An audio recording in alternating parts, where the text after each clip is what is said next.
With us today, all of you online, welcome to you as well. We're so glad that you could join us. Well, today we're finishing up the series that we've been in called Game Over. And if you haven't been watching the series, you haven't been here, you can go to our website, you can watch those there. But for the past 9 weeks, we have walked along with Jesus from the beginning of his ministry at the Jordan River to now his final moments on earth. And in those moments, he would do something for you and for me and everyone in the world.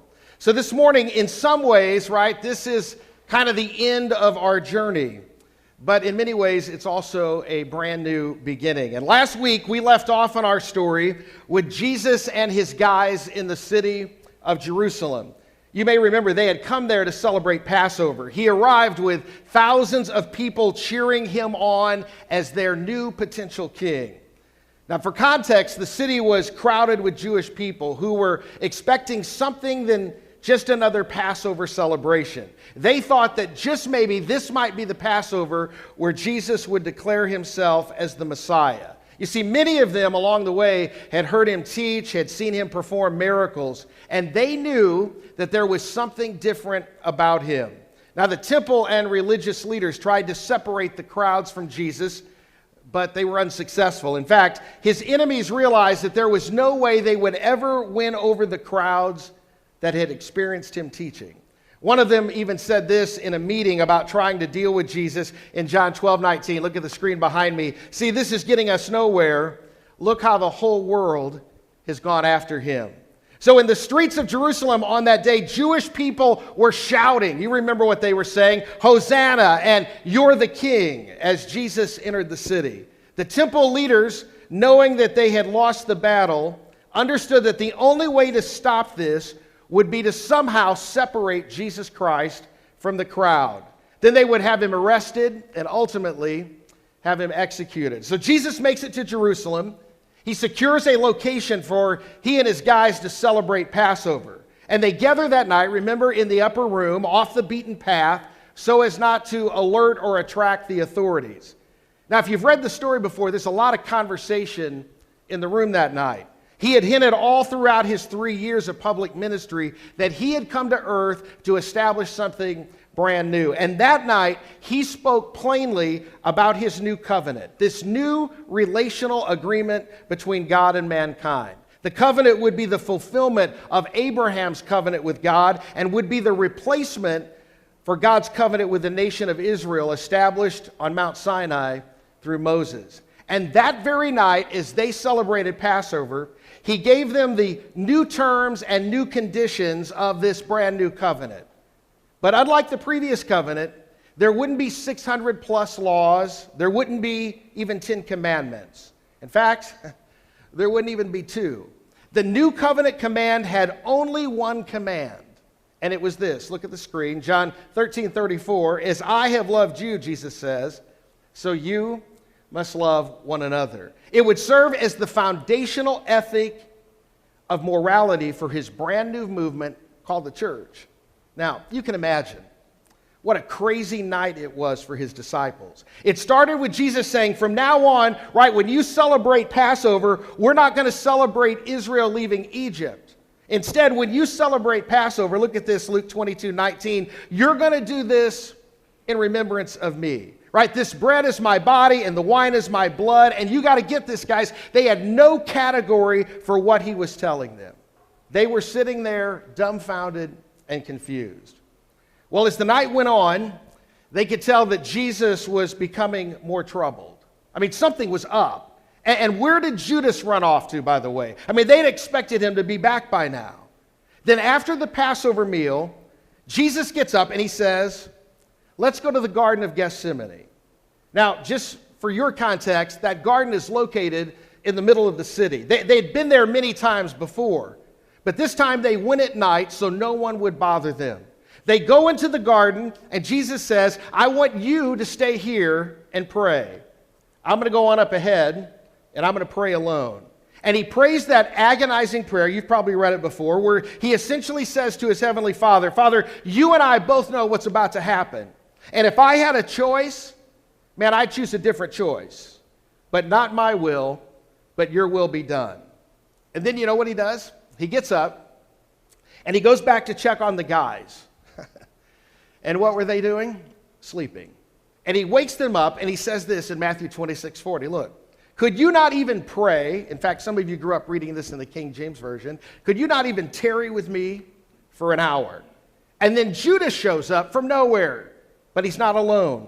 He brings with him a small army of temple guards and leaders to finally get Jesus. But to the shock of them all, Jesus surrenders himself to the temple leaders. In fact, Mark 14:50 says this, then everyone deserted him and fled. Verse 53, they took Jesus to see the high priest, and all the chief priests, the elders, and the teachers of the law came together. Now, they were all there. Now, remember, up to this point, they've never been able to get this close to Jesus because he always had people around him. They've never been able to look directly eyeball to eyeball with him. And they were curious. And now they knew they finally had him. Now, what happens next is so interesting, and there's so much detail. We learn in the book of Acts, so Matthew, Mark, Luke, John, Acts, written by Luke, the doctor who also writes a gospel, documented the history of the early church. And what he tells us in Acts is that many Pharisees became Christ followers, but get this, not because of what Jesus taught. Rather, they became Christ followers after the resurrection. And it was most likely that some of those men were also in these meetings and gave the gospel writers the details we're about to read. So here's what happened. Look on the screen, Mark 14:55. The chief priest and the whole Sanhedrin, I've told you before, that's like the whole entire Jewish Supreme Court, were looking for evidence against Jesus so they could put him to death, but they could not find any. Many testified falsely against him, but their statements did not even agree with each other. And get this, when they asked Jesus a direct question, he refused to answer. And finally, in verse 60, it says, then the high priest, now you got to understand, this is the most powerful person in their religious circles. He begins to lose his temper. And he stood up before them and he asked Jesus in front of the whole group, are you not going to answer? But Jesus remained silent and gave no answer. Again, the high priest asked him, and he goes to the one question that they want Jesus to finally answer out loud. Because here's the deal, if he answers incorrectly, it's all the evidence that they'll need to crucify him. And so they ask, are you the Messiah, the Son of the Blessed One? And in this moment, Jesus not only held his future, but our future as well in his hands. And he looked at the chief priest and the other men there, whose motives were anything but pure. And he says in verse 62, I am, said Jesus, and you will see the Son of Man sitting at the right hand of the Mighty One and coming on the clouds of heaven. And at that moment, verse 63, the high priest tore his clothes. Now, you know what that meant? It was a sign of lament and anguish and disgust. And he says, why do we need any more witnesses, he asked. You've heard.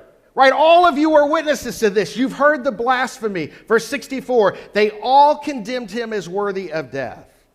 And then in 65, then the temple guard stepped in, and some began to spit on him. They blindfolded him, struck him with their fists, and they said, prophesy. And the guards took him and beat him. Now the men who were in charge now had what they needed in order to condemn him to death. They met together throughout the night to put their plan into motion. And then Mark 15:1 picks up and he says this, very early in the morning, the chief priests with the elders, the teachers of the law, and again the whole Sanhedrin, the entire Supreme Court, made their plans. Because see, even though they deemed Jesus to be guilty, they still needed Rome to carry out their plan. And their plan was simple. They had to figure out a way to convince Pilate to execute Jesus that very day before Passover so everything could go back to business as usual. If done quickly, the city would calm down and people would give up on their messianic dreams and things would finally go back to normal. They wanted this done before sunset. Remember the time frame, before Passover began. So they came up with what they thought would be the best way to finally get Pilate to do their dirty work. Mark 15:1 says, so they bound Jesus and they led him away and they handed him over to Pilate. Now, I want you to get the history here because this is so important. Pilate had been the governor of Judea, where the city of Jerusalem is, for almost 7 years. And we know from history that Pilate could not stand the Jews. In fact, he lived in a palace on the coast and only came to Jerusalem during festival days in order to keep the peace. He loved to irritate the Jewish leaders by reminding them that they were subjects of Rome. John 18:28, look what it says. By now it was early morning, and to avoid ceremonial uncleanliness, right? The Pharisees and the Sanhedrin did not want to enter or go into Pilate's palace because they wanted to be able to eat the Passover. You see, they knew something. If they entered into the palace, the home of a Gentile, they would have to start the Passover ritual cleansing process all over again. Now, I want you to stop there. Think about their incredible hypocrisy. They wouldn't go into Pilate's palace because of religious rules, but they're about to insist that an innocent man be put to death on a cross.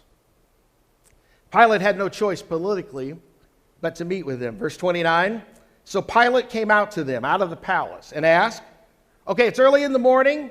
This must be urgent. What charges are you bringing against this man? Now they had a prepared statement. Verse 30, Pilate, if he were not a criminal, they replied, we would not have handed him over to you. In other words, hey, Pilate, relax. Let's not get bogged down in the weeds on this, all right? Let's just get a favor from you, right? You know we wouldn't be bringing him here on the eve of Passover if this wasn't really important. Now, Pilate loved when the Jewish leaders needed a favor, so he toys with them. Verse 31, Pilate said, well, then go ahead. Take him yourselves and judge him by your own law. He wanted them to grovel and admit Rome's sovereignty over them and the rest of the Jewish people. They looked at Pilate and they sighed because everybody knew the answer to this. Verse 31, they say, but Pilate, as you know, we have no right to execute anyone. They objected. Now, Pilate loved that. He was like, oh, that's right. You don't have the power to impose your own laws. What a pity. What a shame. And then Pilate does something else to irritate them. Look at verse 33. Pilate then went back inside the palace, knowing they wouldn't follow because they were too good for that, and he insisted that they bring Jesus in. And he summoned Jesus and he asked him, are you the king of the Jews? Now, outside the palace, the religious leaders are so afraid because if Pilate has this one-on-one with Jesus, Jesus will do his magic, his manipulation. Jesus, remember, he'd swayed the crowd and won the nation. There's no telling what Jesus, one-on-one with Pilate, would say to Pilate. So they're worried to death because they didn't anticipate Pilate would invite Jesus in. Now remember, Jesus has no issue about spending time with Gentiles and sinners. In fact, that was part of the problem with Jesus. They didn't like who he played with, who he associated with. And so Pilate goes directly to the real issue because, see, Pilate had heard the rumors. He knew that the rabbi from Galilee was coming to Jerusalem for Passover. He'd seen the crowds. The soldiers had reported to him that the city was on the verge of a riot because of this rabbi named Jesus. And so Pilate has the opportunity to ask his questions. He says, are you the king? And Jesus responds, verse 34, is that your own idea? Jesus asked. Or did others talk to you about me? Now Pilate's on edge. Verse 35. Am I a Jew? Pilate replied. Come on, Jesus, your own people and chief priests handed you over to me. Now tell me, what is it you've done? Why are we here so early in the morning? Jesus, do you understand the chaos and unrest you've caused in this city? So Jesus goes back to the original question, because this is the key issue. And Jesus acknowledges, yes, I'm a king. But understand verse 36. My kingdom is not of this world. If it were, right? See, we know how these things play out because this happens anytime somebody claims to be a Messiah. See, if it were, my servants would fight to prevent my arrest by the Jewish leaders. See, Pilate, here's the deal. If my kingdom were of this world, I would play by your rules and I would use force because, Pilate, that's the way it happens. But my kingdom is nothing like your kingdom. It's nothing like the kingdoms you're familiar with. Verse 37. So you're a king then, said Pilate. Luke picks up the story. Luke 23:4. Then Pilate announced to the chief priests and the crowd, I find no basis for a charge against this man. But they insisted. He stirs up the people all over Judea, the very place where Pilate is governor. He stirs up the people all over Judea by his teaching. And then one of them, watch, in the crowd says something I'm sure they agreed beforehand not to mention. He stirs up the people all over Judea, and he started in Galilee and has come all the way here. And Pilate's smart. He thinks to himself, oh, he's a Galilean. That's not even my jurisdiction. You've come to the wrong person. See, you need to take him to Herod. Herod is the governor of Galilee. Okay, this is important. Listen. Well, as it turns out, Herod is the son of Herod the Great. You remember Herod the Great, right? He built the temple. It was also Herod the Great who sent his soldiers into Bethlehem many years earlier to murder all those baby boys 2 years old and younger because he was afraid that someone else would take his place, a baby-born king that would be born in Bethlehem. And now his sons controlled parts of the area. And his son Herod was now the governor of Galilee. Herod happened to be in town for the Passover. So Pilate says, hey, this is none of my business. Stop bothering me. Take him to Herod. Well, the religious leaders hadn't planned on this. So Pilate hands Jesus back to them. Their soldiers take them and Jesus to find what hotel Herod's staying at. Herod's thrilled to see Jesus. You can read this for yourself in the Bible. Because like Pilate and so many others, he's never been able to get this close to Jesus. And for sure, he's never had a conversation with him. Herod's heard rumors, and he brings Jesus in, and he asks Jesus questions, and Jesus will not answer his questions. And then, if you read the story, he says to Jesus, hey, do some of your tricks. I mean, I've heard some stuff you do. I've heard about your magic. And of course, Jesus refuses to play along, and Herod is angry. And he sends Jesus back to Pilate. Well, when Jesus gets back, Pilate gathers the group that had been accusing Jesus to begin with, and he says to them, Luke picks it up, Luke 23, verse 14, you brought me this man who was inciting the people to rebellion. It's like Pilate is saying, do you see any rebellion?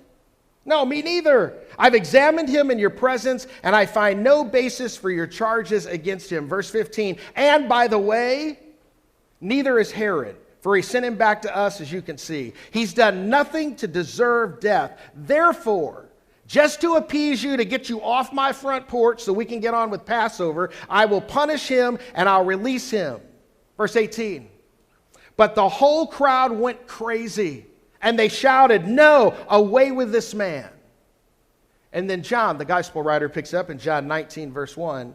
Then Pilate had his soldiers take him to where his guards spent their time, and had Jesus flogged. Now, for the first century audience, they didn't need any explanation here. But for us, this is where two Roman soldiers, each with a leather whip, with pieces of bone and metal fragments tied into the leather, would stand near the man, and his hands would be bound and placed way above his head, as far as they could stretch him out. And they would take turns, and they would count, because the Romans had rules about flogging, right? The pieces of metal and the pieces of bone would not only rip off layer after layer after layer of skin off a man's back, it would rip layer after layer of skin off a man's gut. People died from flogging. They bled to death. They died from infection. Now, I want to do something here and pull back from the story. Are you with me this morning? Just shake your head, okay? I want to pause here and talk about something. It's virtually impossible for us not to sanitize and romanticize what happens next in the life of Jesus. And the reason for that is probably most of us in this room and most of us watching at home heard this story when we were kids. And when you tell a kid a story like this, right? Remember Sunday school? You have to remove the blood and the gore. And chances are you heard the PG or the PG-13 version of this story. But as an adult, it is so important that we not sanitize it or somehow make this some kind of spiritual, inspirational moment, because it's nothing like that. And to maintain our childlike view of this story is to absolutely miss the story. Because the truth is, I'm just telling you, if any of us had been gathered there that day and seen this, we would have all looked away. John 19:2 says this. The soldiers twisted together a crown of thorns and put it on his head. And they clothed him in a purple robe. Now remember, his raw, bloody back. And they went up to him and again saying, "Hail, King of the Jews!" And they slapped him in the face that had already been bruised the night before by the temple guards. Verse 4, once more Pilate came out to the waiting crowd, and he said to the Jews gathered there, "Look," right, "look," hoping that seeing Jesus in this beaten state, that just maybe the crowd would have pity on him. Maybe they would say, okay, that's enough. He's done. He's ruined. He'll probably die anyway. Surely this was enough to leave him alone, to not have to do something that Pilate didn't want to do, and to get past another Passover so he could go back to the coast, put his feet up, and relax. Verse 4, "Look," he said, "I'm bringing him out to let you know I find no basis for a charge against him." It's as if Pilate is saying, listen, even when he was being beat to death, he did not break.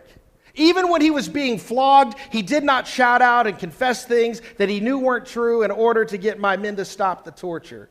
This man is absolutely innocent. Verse 6. But as soon as the chief priests and their officials saw him, they whispered. It says they shouted, "Crucify! Crucify!" Now you got to get this. Pilate had never seen these people act this way before. Pilate's like, I'm done with this. Verse 6, "You take him and crucify him. As for me, I find no basis for a charge against him." And then verse 7, the Jewish leaders went into part 2 of their plan, because this part was taking too long. They insisted, "We have a law." We didn't mention this earlier. "We have a law, and according to that law, he must die." And here's why, and we never mentioned it before Pilate, but he committed a capital offense because he claimed to be the Son of God. Verse 8, when Pilate heard this, he was even more afraid. And verse 9, he went back inside the palace. You see, he was more afraid because the Son of God had intersected with Roman myth and Roman legend. Suddenly, this had crossed over from simply a Jewish problem to a Roman problem. For someone to claim to be the Son of God was an absolute threat to the empire. This was a big deal. This is code word. And now he knew he had to do something else. So he goes back inside. He has the guards bring Jesus back in, and Pilate decides to question Jesus even further. But this time, Jesus won't answer. Now, I love this part. Listen. If you're not a Christ follower, or you left the faith, or somebody's making you watch this at home and you'd rather be somewhere else, or maybe you stumbled into this church this morning because somebody promised you lunch, don't miss this next line, okay? A first-century Roman soldier who'd seen everything, Mark the gospel writer in 15:5 says this, Pilate was amazed. You see, this is when men groveled and begged for their life. This is when men fell to their knees and begged for a quick death, and Jesus won't answer. Pilate is exasperated, so he says to Jesus in John 19:10, "Do you refuse to speak to me?" Pilate said. "Don't you realize I have the power either to free you or to crucify you?" To which Jesus could have said, "Then Pilate, why are you the one that's so afraid?" But that's not what he said. Verse 11, Jesus answered, "You, Pilate, have no power over me if it were not given to you from above." You see, Pilate had seen men die in battle. He'd seen men bleed to death while doctors tried to save them. He'd heard men scream their last scream on this planet. But he had never seen anyone like this. Because when he stared into Jesus' eyes, these weren't eyes of a crazy man. These were eyes that were fully aware, and they were sincere, and they were fearless. So John 19:12 tells us that from then on, Pilate tried everything he could to set Jesus free. But the Jewish leaders wouldn't have it. John 19:12 says, but the Jewish leaders kept shouting, "If you let this man go," here's part 3 of their plan, "if you let this man go, you are no friend of Caesar. Anyone who claims to be a king opposes Caesar." Checkmate. They had him. Pilate was outsmarted. His hands were tied. They'd called him out publicly, and Pilate knew that the Emperor Tiberius had spies everywhere in the empire. In fact, John 19:13 says this, when Pilate heard this, right, when they finally got to this part of their plan, when Pilate heard this, he brought Jesus out and sat down on the judge's seat at a place known as the stone pavement. Now look at me for a second. There is so much detail in this part of the story. Verse 14, it was about noon, so important. And he said to the Jews, here is your king. He's twisting the knife. Here is your king. You want me to crucify your king? Here's your king, Pilate said to the Jews. But verse 15, they shouted, take him away, crucify him. Pilate says, shall I crucify your king? In other words, do you really want me to do this to your king? Pilate asked. And before they can stop themselves, someone in the crowd shouts out something that in any other moment, at any other time, would have been considered blasphemous. Somebody shouts out, verse 15, we have no king but Caesar, the chief priests answered. Finally, Pilate handed him over to be crucified, so that soldiers took charge of Jesus. Mark picks up the story in chapter 15, verse 22. They brought him to the place called Golgotha. They offered him wine mixed with myrrh. It was a small gesture of mercy, but he did not take it. Now, as you read this part of the story, and you've heard it before, right? Those of you watching online, you've heard this story. But it's as if in all four Gospels, it's like time slows down. It's kind of like an out-of-body moment, right? There's so much detail. But suddenly we get to the part of the story. All of that stops because what happens next required no explanation.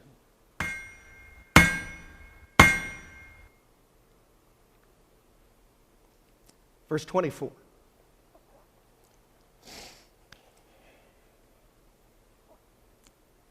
And they crucified him.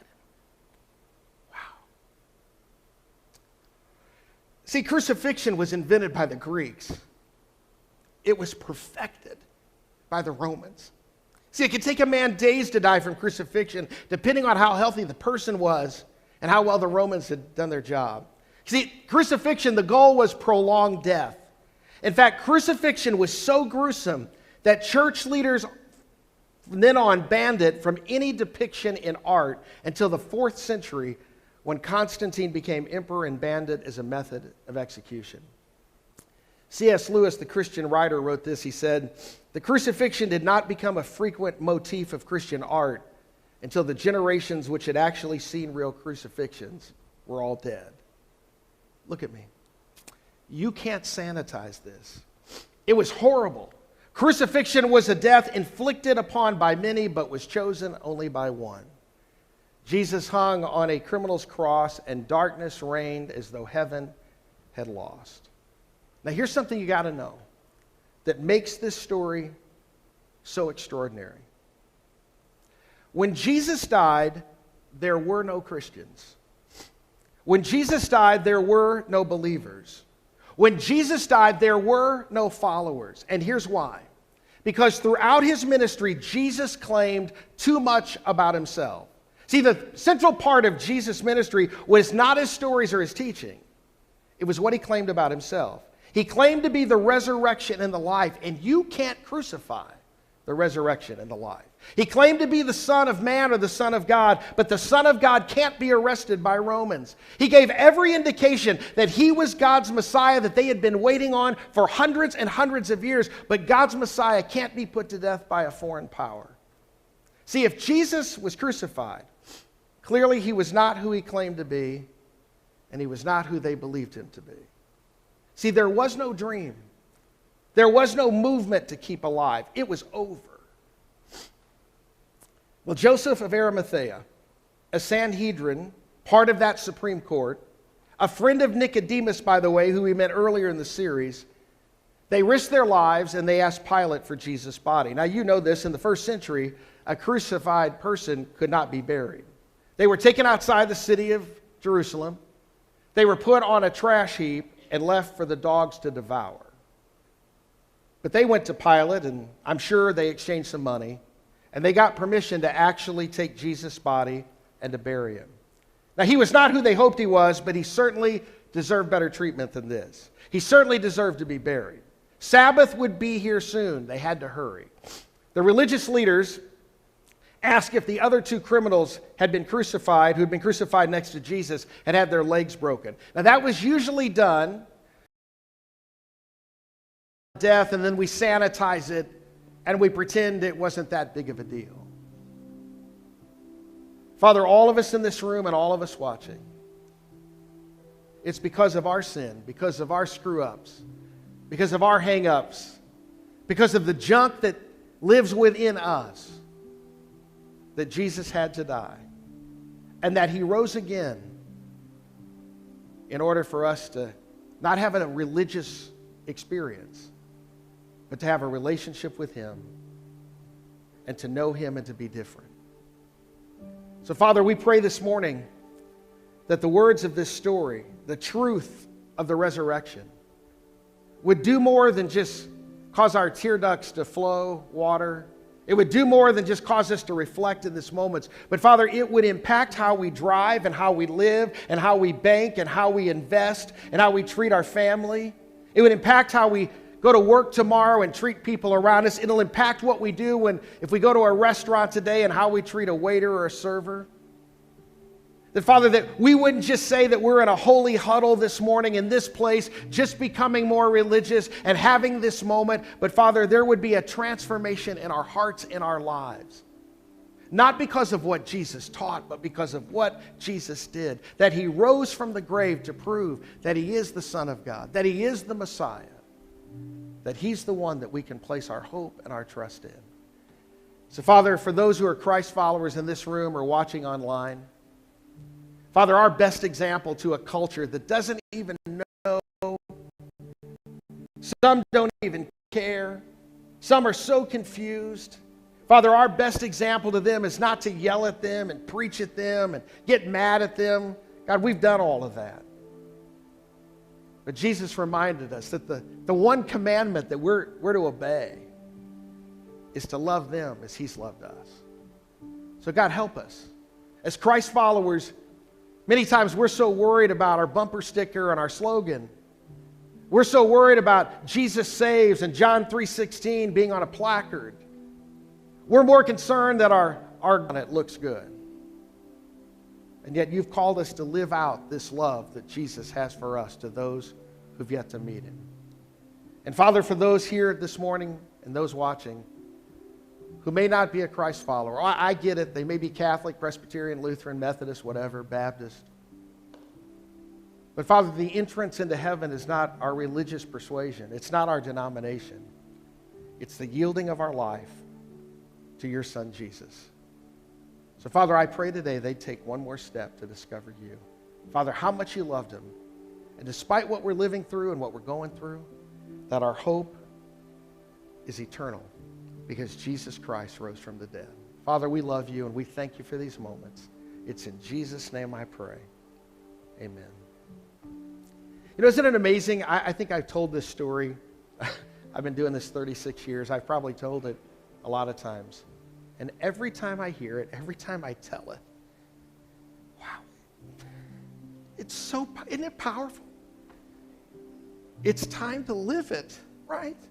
If the church is going to survive, I don't mean this building. If the church is going to survive, but if the church is going to do its mission, we got to take this out there in such practical ways. This isn't about being Republican or Democrat. This isn't about a hashtag slogan or whatever thing you believe in or don't believe in. This is about living out Jesus' love there. So I'm going to be here when we're done. Here's the deal. I don't have this all together either. That's why I stay home most of the time. I'm pretty good at home. When I go out, I mess it up, right? But here's the deal. I'd love to pray for you. And I'd love you to pray for me. To be the kind of person that the world needs to see because Jesus transformed us. If you're not a Christ follower, I'd love to talk to you when we're done, help you take one more step. Don't worry, I'm not baptizing anybody today. Relax. I don't work on commission. I just want to help you take that step. Watch this wrap-up video. Hey, well, thanks for hanging out with us this morning. Hey, listen, I just want to say one thing.